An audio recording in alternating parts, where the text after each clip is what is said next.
Yo, what's good guys? This is Chris. Welcome back to the official WearTesters.com YouTube channel. Today, we're back here in Folsom, California at Lifetime. This gym's amazing. If you wanted to sign up for it, link in the description box. Plenty of stuff here. Yes, it's expensive, but you get what you pay for.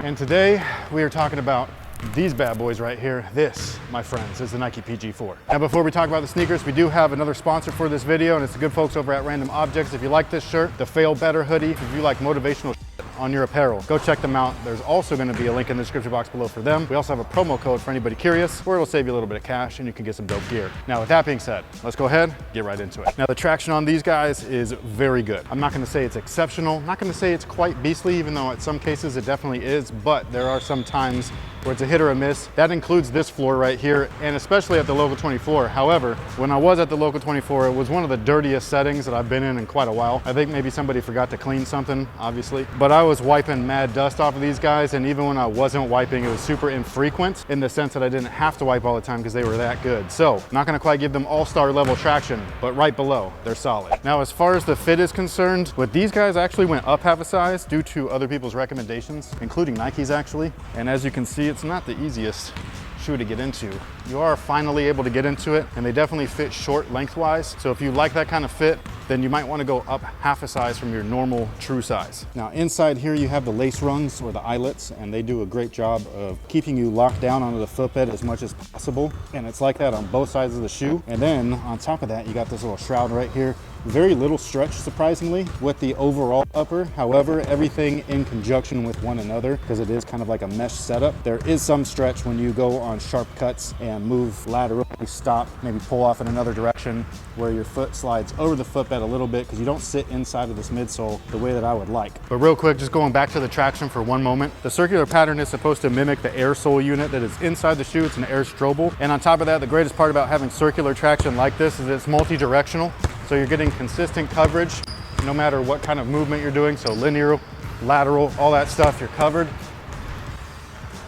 And I think that the traction, again, dusty court, clean court like this, they're pretty damn money, man. I gotta say, I gotta give it to the guys. They did a great job. Now, like I briefly mentioned, the cushioning is an air strobel, and that's not to be confused with the Zoom strobel that you found in the Nike KD12. This is full-length air, so same exact technology that's used for the cushioning and the Air Jordan 11. Something a little bit more recent, the Nike Zoom Witness 3, is it? It was that super snug one that kind of looks like the Air Jordan 11, but it's the same exact stuff, but instead of it being embedded underneath a strobel board, they actually made it to be the strobel board, which is a really cool thing. And so while some might consider the technology outdated, they still use it. They've been using it for decades. And what I like about Nike's engineering team is that they always tweak what they actually have to make it better. So the last time that they did something this significant with Air, not with Zoom, was the LeBron 8s. That was when they did the full-length bag. They injected it with Phylon and all that stuff, and it really made a huge difference in terms of the overall feel and the comfort of the unit. And making this guy the strobel board, where it sits directly underneath the insole, which is right underneath your foot, you could really feel that Air unit. It feels like the old 11s from back in 1995, 96, where you just got clouds underneath your feet. Now, the difference between Air and Zoom, for those of you curious, is that Zoom has a reflective, kind of like bouncy property to it. So when you press into it, when you let go, it feels like it's springing you forward, and it's low profile. It gives you lots of impact protection with that springy feel. Air does not have that spring feel. It will absorb your impact, so you got that nice cushion feeling, but it doesn't have the bounce back or that propelling feeling. So this is more like stepping on a pillow, whereas Zoom Air is almost like stepping on a mini spring. Depending on which one you prefer, some people like the kind of mushy feeling, so you can go with these. If you don't like mush and you like something that's a little firmer but still springy, again, go with Zoom Air. Great option. It's actually my personal favorite cushion. However, these are no slouch. These are really, really solid. The only downside with these is that the platform is very squared, I should say. So it almost reminds me of running around in like a NMD made for basketball. And so it's taken away your court feel a little bit and all of that stuff, but it's not bad enough to the point to where I'd be like, oh, these are incredibly high off the ground. It's not like that. It's just a little bit. Now the materials are basic textiles. You can see some of that under there. The lacing system is nylon and synthetic leather. You got neoprene, then you got this shroud. This side is kind of like a knit almost. And again, very little overall stretch, but they stretch enough because you're not inside of the footbed the way that I like to sit or be cradled. So sometimes with certain movements, you can feel yourself shifting over. Luckily, this is so snug when zipped up that it will catch you for the most part. I don't know how it would feel if you play with it like this. I personally didn't even bother trying. It might lose a little bit of structure to it or snugness, but this is still wrapping around, you know, the majority of the foot, so it might not be too big of an issue. Now the support is decent. It's not great, it's not below average or anything like that. It's just barely enough, which is becoming a reoccurring theme on Nike basketball's lower priced options. This shoe right here, the Gatorade version 120, the basic version, or I shouldn't call it basic, everything's the same, but the non-collab versions are 110. I don't think that's lower price. I think that's still pretty f***ing expensive. So I would have liked to have had a little bit more torsional support, a little bit more rigidity. I don't know if that would have affected the Strobel unit though. That's the one thing where I don't know exactly how it would affect that aspect of the shoe. But the tooling itself is flat. So this is kind of like providing your own basic torsional support where there is no arch plate in there, no gap in the arch. So you're not going to be sinking down at the midfoot, but you still can have an issue where you over twist. That could be mostly an issue for people with plantar fasciitis. So if you need something additional, what I would recommend is getting a new insole that actually has a built-in arch in it, and that will make these that much better. The rest of the support is coming from the overall fit and lockdown. There's a small heel counter inside there. Again, would be great if there was a little bit more cupping of the midsole to your foot. However, the platform itself, like I was saying, is pretty squared. So you can see how much it flares out down here. So it is pretty wide. So even when you're moving around and you do happen to stretch over, it still catches you underneath. But again, that's where I really wish that it would kind of hug or cradle your foot inside that midsole just a little bit more. All right, guys, that pretty much takes care of it for the performance review on the Nike PG4. Overall, I think it's a solid option, especially if you want a little bit more of a plush cushion setup. I do really miss the Zoom though, I will give it that. Like, I loved the PG1, I love the PG2, really like the PG3 after its brutal break-in process. The PG4,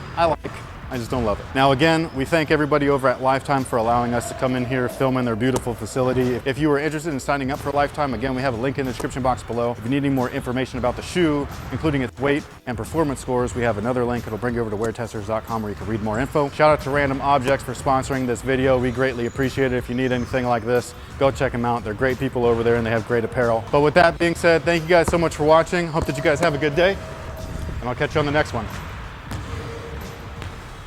Do you think this is going to be too much ASMR?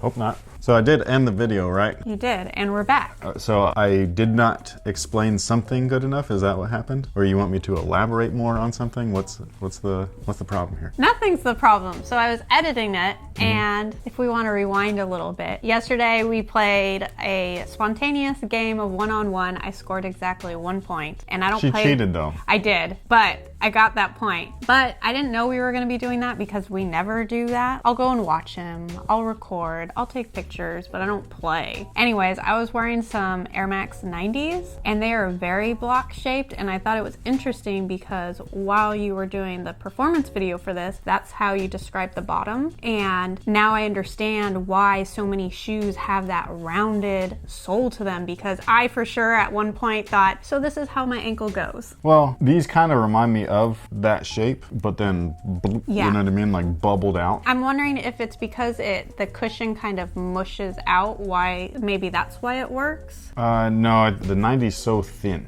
You know what I mean? Like your foot usually will go over. Yes, I felt like I was in stilts. The midsole, yeah, like, because it's just it's a narrow midsole tooling. This and a lot of modern shoes, you sit in the midsole. So then it flares out, gives you some stability. If we're comparing something like this to like a Kyrie, it'll do this, but then round. And I like that as long as the bottom's still flat. Yes. Because then you still feel like you're mobile. This one sometimes would feel a little slappy because it's so squared. Much like the NMD, which we compared it to. I don't remember a time actually that I played in something that looked like this shape. It's not my favorite. Like I'm right over there, I'm looking at the Puma RSX. It's got that kind of feel to it. It's very just bubbly. And I mean, the 13 maybe is the one where like, that's the only one that really comes to mind where I'm like, that tooling was like. But even then, I can see with the 13, it juts out. There's points of contouring, but then it goes back in for flex and stuff like that. This tries. Like it contours, has a very tiny dip right there. A little divot.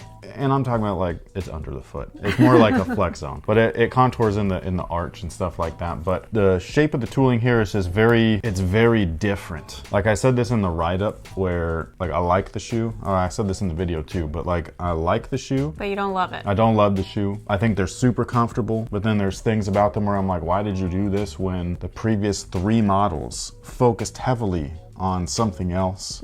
So it's those things where I'm just kind of like, Do you think maybe they're adapting? Like, is his play style changing? you know, these shoes are not made specifically for the player. These shoes are made for the people that are buying them. The pair that the player has, that shoe is made for him.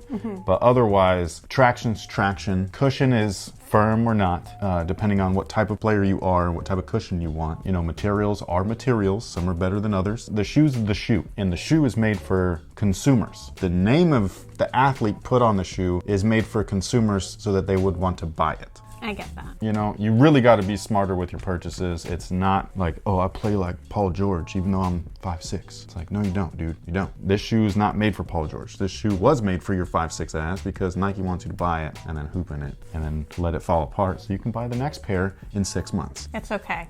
After yesterday, I know I don't play like Paul George either.